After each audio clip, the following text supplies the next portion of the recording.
बिस्मिल्लाहिर्रहमानिर्रहीम अस्सलामुअलैकुम। Welcome to Faiz Mushtaq YouTube academy's channel.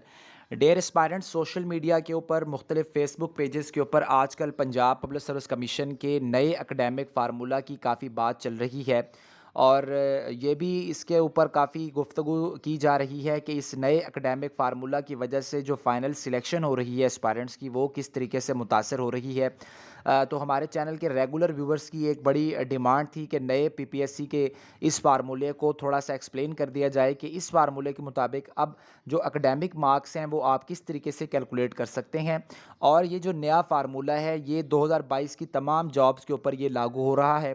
यानी जो लोग अब लेक्चरारशिप के पेपर देने जा रहे हैं या जो अब क्लबिंग की वजह से जर्नल पोस्ट के पेपर्स होंगे 11 तारीख को और 13 तारीख को, उसके ऊपर भी यही फार्मूला अप्लाई होने जा रहा है। तो हम आज की इस वीडियो के अंदर इंशाल्लाह ये समझेंगे कि पुराने फार्मूला और नए फार्मूला के मार्क्स में किस तरीके से डिफरेंस आता है और आप ख़ुद अपने इन मार्क्स को किस तरीके से कैलकुलेट कर सकते हैं।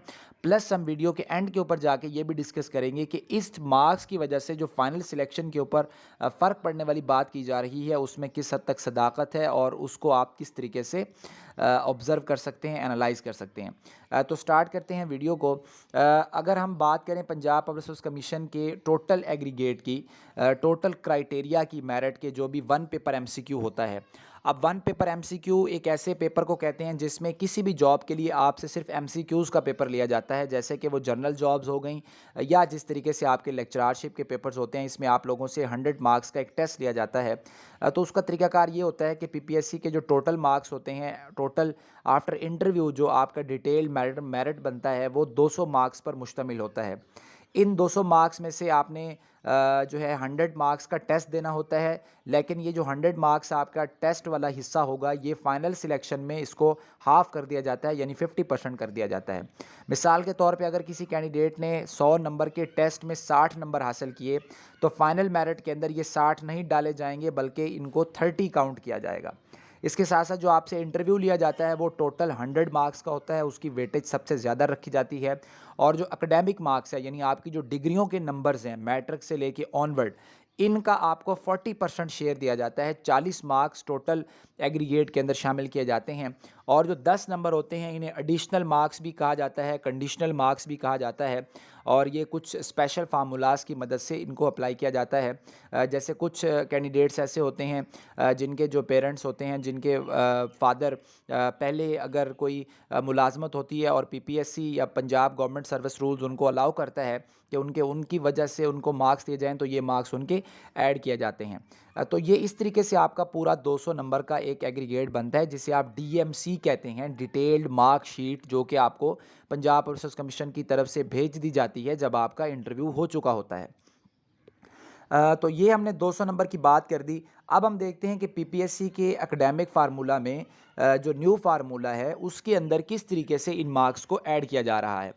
तो सबसे पहले आप ये समझें कि अगर आपने 3 डिग्रीज़ की हैं अपने पूरे एजुकेशनल करियर के अंदर, यानी अगर आप मैट्रिक करके आए हैं और इंटर किया है आपने, और फिर उसके बाद आपके पास ग्रेजुएशन है जिसके अंदर आपका बीएस ऑनर्स भी आ जाएगा, बीए ऑनर्स भी आ जाएगा, या आपकी खाली बीए और बीएससी भी आ जाती है, तो फिर आपके मैट्रिक के 5% काउंट होने हैं, इंटरमीडिएट के 7% काउंट होने हैं और ग्रेजुएशन के 28% काउंट होने हैं। ये कुल मिला के हो गया आपके 40।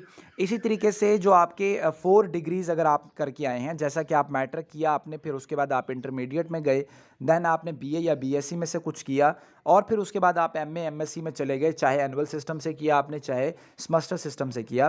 तो अब आपकी जो डिवीज़न होने वाली है, आपकी डिवीज़न में मैट्रिक के 5% होने वाले हैं, इंटर के 7%, बीए बीएससी के 11% और एमए एमएससी के 17 मार्क्स काउंट होने वाले हैं। तो ये कुल मिला के भी कितने परसेंट हो गए? 40 हो गए।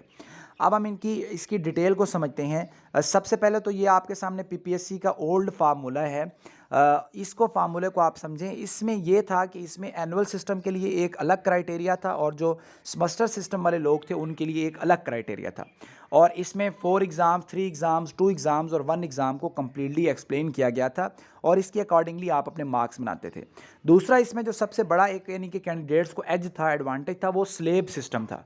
यानी अगर किसी भी कैंडिडेट के 80% से लेकर 90% के दरमियान नंबर आए हैं तो तमाम एस्पायरेंट्स के यकसा नंबर लगाए जाते थे।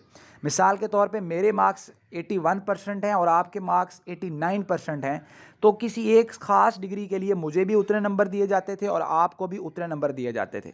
अब इसमें होता क्या था कि जो ज़ाहिर है 89% वाला एस्पायरेंट है, जैसा कि आप हैं, आप तो ये कहेंगे कि अगर ये मेरे नंबर 89% है तो मुझे अगर इतने नंबर मिल रहे हैं तो ये 80 वाले को इतने क्यों मिल रहे हैं? हम दोनों के दरमियान कोई ना कोई डिफरेंस तो ज़रूर होना चाहिए ना।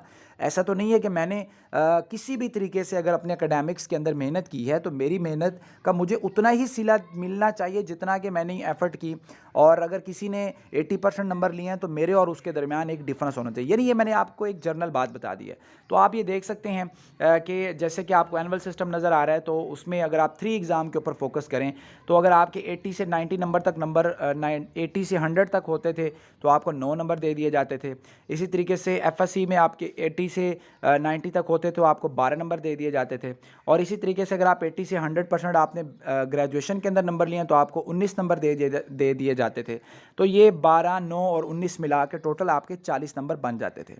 लेकिन अब इसके अंदर थोड़ी सी तब्दीली कर दी गई है। हम इसको मज़ीद बड़े आसान अंदाज से समझते हैं। मैं आपके सामने एग्जांपल रखता हूं अपने मार्क्स की, और फिर मैं आपको कैलकुलेट करके बताता हूं अपने पुराने फार्मूले से मार्क्स को और अपने नए फार्मूले से मार्क्स को। आप भी खुद इस वक्त कैलकुलेट कर सकते हैं। सबसे पहले आप एग्जांपल लें, मेरे मैट्रिक के अंदर 82% मार्क्स हैं। मैंने इंटरमीडिएट के अंदर 71% नंबर लिए हैं।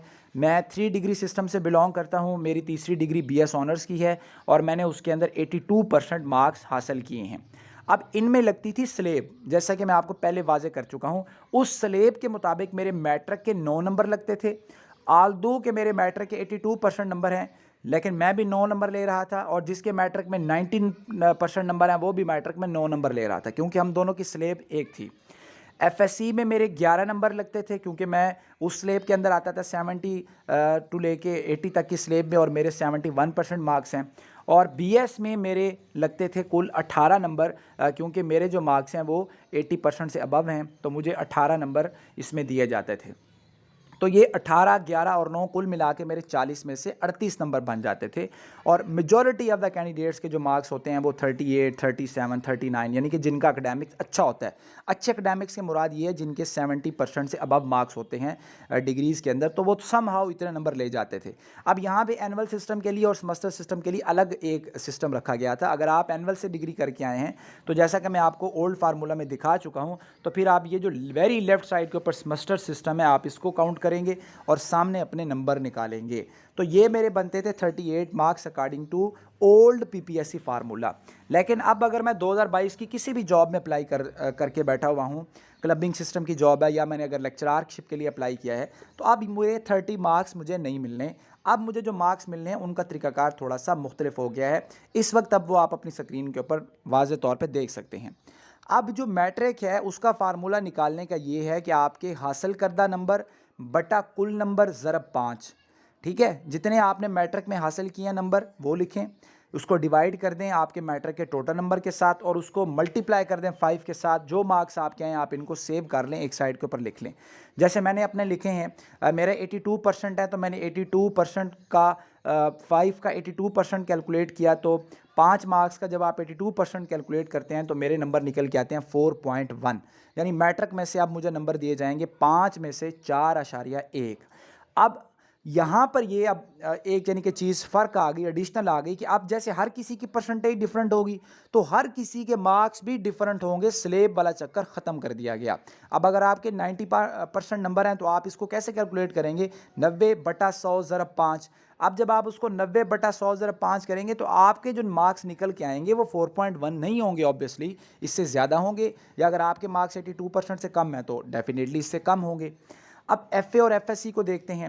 एफए और एफएससी का फार्मूला भी यही है, हासिल करदा नंबर बटा कुल नंबर ज़रब 7, या आपकी जितनी परसेंटेज है उसका आप कैलकुलेट कर लें। अब मैंने परसेंटेज के हवाले से कैलकुलेट किया तो मेरे 71% हैं, तो मैं 71/100 ज़रब 7 करूँगा तो मेरा नंबर निकल के आ रहा है 4.97, 4.97 आउट ऑफ 7। ये मेरे अब एफएससी के मार्क्स होंगे। स्लेब ख़त्म हो गई।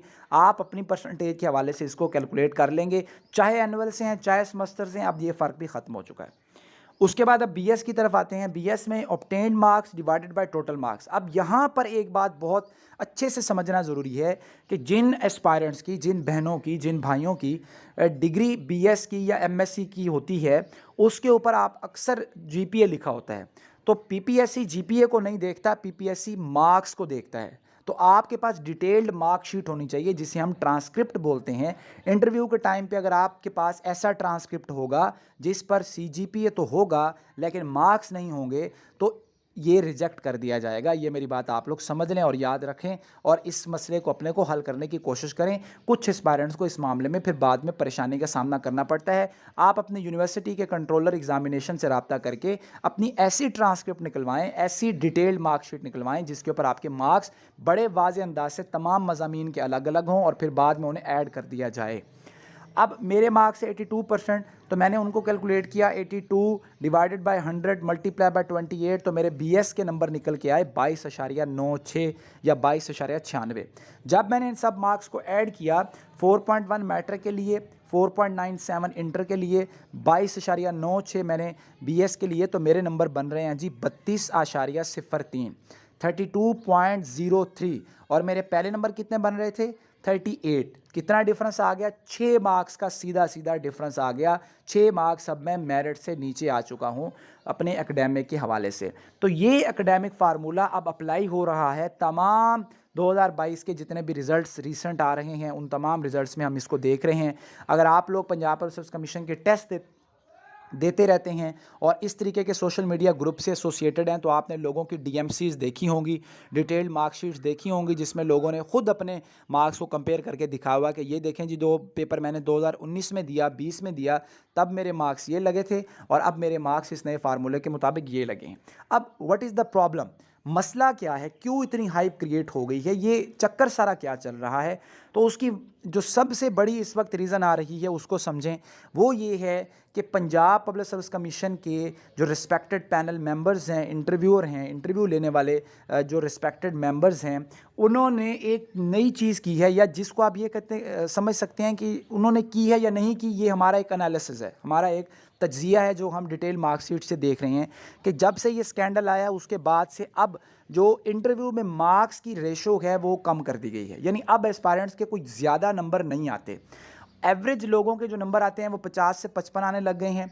और इवन हमने कुछ ऐसी डीएमसीज भी देखी हैं कि जिसमें aspirant 51 number, 50 number, 52 number interview में लेकर, यानी वो इंटरव्यू में जस्ट पास हुआ और उसकी जॉब हो गई, ऐसा भी हमने देखा है। इवन के तहसीलदार के हमने डीएमसीज में भी ये चीज़ देखी है, असिस्टेंट एसएनजीएडी की डीएमसीज में भी ये चीज़ देखी है, लेक्चरार फिजिक्स फीमेल में भी हमने ये देखा है, लेक्चरारशिप के दूसरे केसेस में भी हमने ये देखी है कि जहाँ पहले कैंडिडेट्स को 80 मार्क्स 82, 86, 89, 88 लोग टॉपर होते थे इंटरव्यू में, अब वही लोग जो हैं वो 66, 68, 72, 74 वाला भी टॉपर आ रहा है। मजॉरिटी जो कैंडिडेट्स हैं वो 50 से लेकर 60 तक नंबर ले रहे हैं, और जिनको थोड़ा सा पुश करना होता है इंटरव्यूअर ने, तो वो उनको जो है नंबर आजकल यही मिल रहे हैं 64, 66, 68, 72, 76। इंशाल्लाह जब लेक्चरार फिजिक्स मेल की डीएमसी आएगी तो मैं आप लोगों के साथ अपनी डीएमसी भी शेयर करूंगा और जो दूसरे एस्पायरेंट्स हैं उनकी डीएमसीज भी शेयर करूंगा, तब आप इस चीज़ को बड़े वाज़ेह अंदाज से समझ सकेंगे कि क्या क्या प्रॉब्लम आ रही है।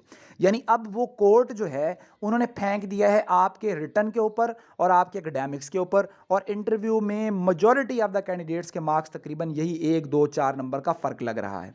यानी अगर आप तहसीलदार की भी अगर डीएमसी चेक करें तो बड़े माइनर फैक्टर से लोग रह गए हैं, थोड़े थोड़े मार्क्स से लोगों की सिलेक्शन हुई है या उनकी सिलेक्शन नहीं हो सकी है। तो इस तरीके से हम ये समझ सकते हैं कि इस वजह से जो एस्पायरेंट्स हैं उनके अंदर काफ़ी परेशानी बढ़ गई कि देखें जो लोग एनुअल सिस्टम से डिग्री करके आते हैं उनमें और सेमेस्टर सिस्टम वाले लोगों में बड़ा फ़र्क होता है।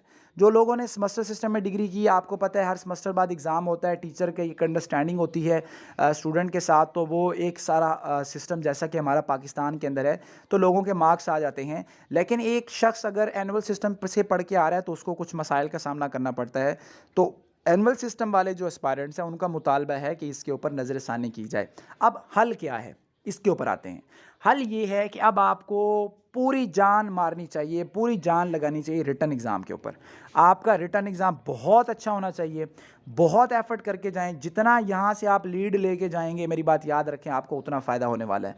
क्योंकि एकेडमिक्स में अब आप वो चीज़ नहीं रही। अब एकेडमिक्स हमने जिन लोगों के पहले जो लोग पहले 36 पे थे, अब हमने उनको 26 पे, 25 पे आते हुए भी देखा है। 24 पे भी देखा है, इवन कि 22 पर भी लोग आ गए हैं।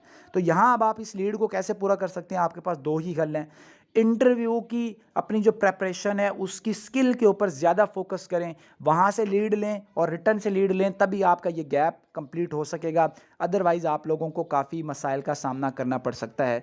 और अब आप ये लीड इंटरव्यू में कैसे ले सकते हैं, इसके मुतालिक इंशाल्लाह एक डिटेल वीडियो बाद में बता दी जाएगी कि आपने कैसे इंटरव्यू देना है, इंटरव्यू में कौन-कौन सी चीज़ें मैटर करती हैं, आप किस तरीके से अपने इंटरव्यू की स्किल्स को बेटर कर सकते हैं और इंटरव्यूअर के जो माइंड में एक अच्छा परसेप्शन डाल सकते हैं कि आप एक गुड कैंडिडेट हैं, आप एक अच्छे कैंडिडेट हैं। ना सिर्फ अच्छे कैंडिडेट हैं, बल्कि आप दी बेस्ट कैंडिडेट हैं। और इसलिए अब आपने उसको दी बेस्ट कैंडिडेट वाली परसेप्शन से नंबर लेने हैं उससे। तो इसके मुतल्लिक हम इंशाल्लाह बाद में कभी डिस्कस करेंगे। आज सिर्फ जो मौजू है, बात लंबी ना हो जाए, वो सिर्फ एकेडमिक मार्क्स का है। आई ट्राइड माय बेस्ट कि आप लोगों को बड़े सिंपल अंदाज में ये सारा सिस्टम जो है वो समझ आए। और इसके यानी कि जो लोगों का मौक़िफ़ है वो मैंने आपके सामने रखा, दोनों पार्टीज़ का। वो क्या कहते हैं। अब बाकी जो है वो मामला अरबाब इख्तियार की कोर्ट में है। ज़ाहिर है जो लोग फ़ैसला साज़ी करते हैं वो भी बड़ी चीज़ों को देख के फ़ैसला करते हैं। ऐसा नहीं होता कि बस उन्होंने कोई डिसीजन कर दिया। इसके ऊपर बाकायदा मीटिंग्स होती हैं, डाटा कलेक्ट किया जाता है, एनालिसिस किया जाता है, 100 तरह की चीज़ें होती हैं। और इसके मुतल्लिक हम इंशाल्लाह फिर कभी गुफ्तगू करेंगे। वीडियो को लाइक कीजिएगा जी, चैनल को सब्सक्राइब कीजिएगा। इंशाल्लाह पंजाब पुलिस कमीशन से रिलेटेड लेटेस्ट अपडेट्स आपको फैज़ मुश्ताक अकेडमी के चैनल से मिलती रहेंगी। अपना बहुत ज़्यादा ख्याल रखें जी। अल्लाह हाफ़िज़।